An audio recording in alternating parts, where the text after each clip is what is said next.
And so this is why our ministry writes books. And we do this so that if you don't understand something that is said, we give you the privilege of taking the books back with you, and then you can encounter the whole context before you judge the speaker. That's important. It's called the whole counsel of God, not just a piece of an idea. And so I want to encourage you, especially leaders in here, to get the books. Now, what's dangerous about what we're teaching, and we've been doing this for over 39 years. This year make 40 years I've been in public speaking. I started when I was 14. When I was 17 years old, I was bringing together 5,000 teenagers, speaking to them in my country.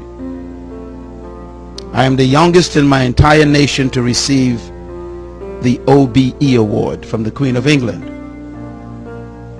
So I've been around a little bit, and I know what it means to be in public.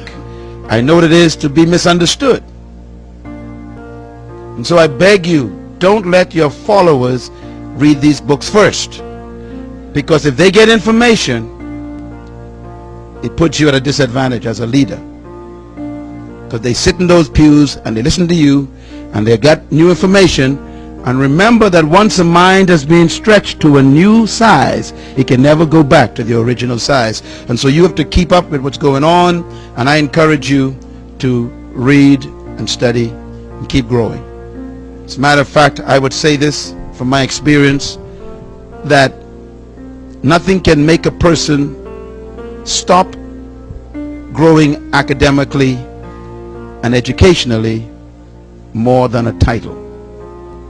When you give a person a title, they stop studying, because it gives them the impression that they've arrived. And especially when you use terms in the church like pastor and bishop and apostle, people stop reading. After all, they've arrived. And so you need to take Paul's example. Paul kept on studying, and he was probably the greatest apostle in the New Testament. Paul actually told Timothy, when you come, bring my books. Most of us don't travel even with books.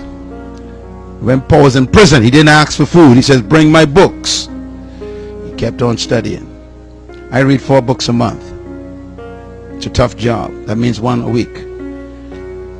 And that's because I need to keep expanding my educational system. I graduated from university, 4 degrees, 3 bachelor's degrees, a master's degree. I got 3 doctoral degrees, and I still got to read a book a week, because if you're going to lead, you got to keep growing. So never let your title impress you. You are still ignorant, and all you know is what you've learned.